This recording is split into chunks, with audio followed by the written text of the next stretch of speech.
Medical college की mortuary के बाहर खड़ा हूँ। सुबह के 6 बजे हैं और यहाँ पर 10 एम्बुलेंस बुलाई गई है मॉर्चरी के बाहर। कुछ जो एम्बुलेंस है वो मॉर्चरी के अंदर खड़ी हैं। आप तस्वीरें देखिए मॉर्चरी के बाहर। हम कई घंटों से यहाँ बाहर में हैं। जो अर्धसैनिक बल हैं वो मॉर्चरी के अंदर तैनात किए गए हैं। एम्बुलेंस फिलहाल खड़ी हैं और यहीं से शवों को ले जाकर जो मृतक हैं उनके घर तक पहुंचाया जाएगा। 15 तारीख को यानी कि कल 9 से साढ़े 9 बजे के बीच नई दिल्ली रेलवे स्टेशन पर भगदड़ हुई, जिसके अंदर 15 लोगों की मौत हुई है। जो आधिकारिक आंकड़ा है वो 15 लोगों का है।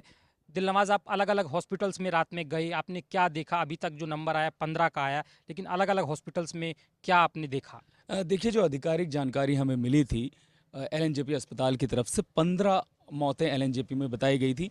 ये शव वही हैं जो एलएनजेपी आए थे। यहाँ से कुछ शवों को आरएमएल की मॉर्चरी भी ले जाया गया। इसके अलावा मैं लेडी हार्डिंग हॉस्पिटल है उसकी मॉर्चरी में गया। वहाँ मैंने 3 शव देखे, जिनमें एक 7 साल की बच्ची है, एक 24 साल की महिला है और एक 47 साल के पुरुष हैं। तो ये जो तीनों मृतक लेडी हार्डिंग के हैं, ये वहीं ले जाए गए थे। वहाँ हमारी कुछ स्टाफ से भी बात हुई, उन्होंने कंफर्म किया और हमने वो बॉडीज़ खुद देखी हैं। रात भर यहाँ पर जो मृतक हैं उनके परिवार बैठे रहे। हमारी बात उनसे हुई। उनमें से एक उमेश गिरी थे जो किराड़ी रहते हैं दिल्ली के। वो बता रहे थे कि किस तरह से वो खुद उस भगदड़ में घायल हुए, लेकिन वो अपनी पत्नी को नहीं बचा पाए। हम वहाँ कुंभ जा रहे थे। बहुत ज़्यादा भीड़ होने के कारण ये घटना घटी। सीढ़ी से नीचे उतरने के बाद बहुत लहाज तो कम से कम मेरे सामने तो मेरे बॉडी के पास में ही वो नीचे पहले ऑलरेडी बॉडी गिरी हुई थी। उसके बाद वो लोग टकराए हैं। उसके ऊपर से लोग जब चढ़ के जाने लगे हैं तो वहाँ तो कोई मीडिया थी नहीं उस टाइम और ना ही कोई प्रशासन था ना बाद में।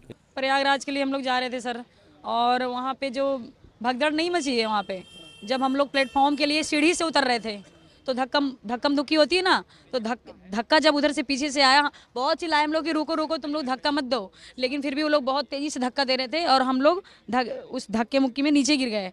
और जितने भी ऊंचाई पे सभी सीढ़ी पे जो लोग थे वो सारे हम लोग के ऊपर गिर गए, हम लोग के ऊपर गिर गए। और मेरी बेटी, हमारी देवरानी, मेरी छोटी बेटी, हम लोग सभी दबे हुए थे।